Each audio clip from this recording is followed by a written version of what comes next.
ইছামতি পুনরুদ্ধার প্রকল্পের নদী খননের স্তূপ করা মাটি বর্ষার পানিতে ধসে ও সরে গিয়ে ক্ষতিগ্রস্ত হয়েছে পাবনার ১৬ গ্রামের কয়েকশো বিঘা জমির ফসল, ফলদ গাছ এবং অনেক ঘরবাড়ি।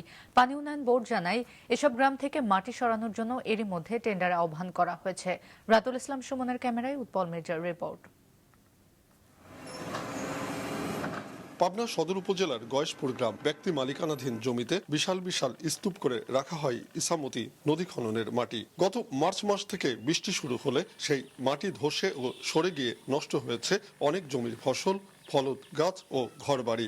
200 মেহগনি গাছ ছিল, সেই গাছগুলো নিধন হয়ে গেছে। 16টা ধরন্ত লিচু গাছ ছিল, সেটা শেষ।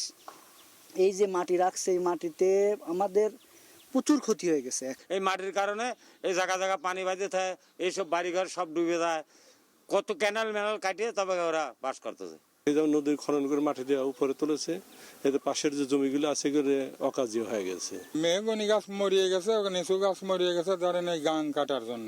প্রায় একই চিত্র মালঞ্চি, পয়দা, রহিমপুর, রথখোলা, হামিদপুর, সালাইপুর, গোপালপুর, জোয়ারদহ, চৌকিবাড়ি সহ অন্তত 15টি গ্রামে। কোনো কোনো গ্রামে এসব মাটির কারণে ব্যাহত হয়েছে চাষাবাদ, ফলন হয়নি প্রত্যাশিত ফসলের। বছরে 3-4টা ক্ষেত করা হয়, এই মাটির কারণে শুধু এই মাটির কারণেই ক্ষেত খোলাগুলো করা যাচ্ছে না। নদীর মাটি ফেলে রাখার কারণে এখানে পানি বাড়াবে পারতেছে না।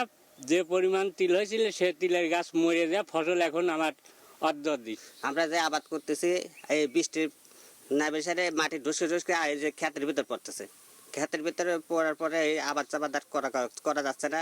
এই সংকটের কথা স্বীকার করে পানি উন্নয়ন বোর্ডের নির্বাহী প্রকৌশলী জানান, স্থানীয়দের দুর্ভোগ কমাতে এরই মধ্যে মাটি সরানোর জন্য টেন্ডার আহ্বান করা হয়েছে। খননকৃত অংশের ইতিমধ্যে প্রায় আমরা 13 কিলোমিটার অংশ জেলা পানি সম্পদ উন্নয়ন ও ব্যবস্থাপনা কমিটির মাধ্যমে অকশন করে সেগুলো অপসারণ করছি এবং কিছু চলমান আছে। আর বাকি কিছু অংশে মাটি স্তূপ আকারে আছে, সেগুলো আমরা সেনাবাহিনীর মাধ্যমে মেজারমেন্ট করতেছি এবং খুব দ্রুতই জেলা পানি সম্পদ উন্নয়ন ও ব্যবস্থাপনা কমিটির মাধ্যমে সেগুলো আমরা অপসারণ করব।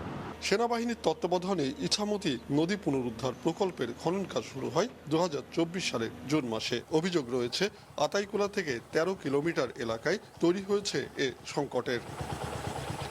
উৎপল মির্জা, মাছরাঙ্গা সংবাদ, পাবনা।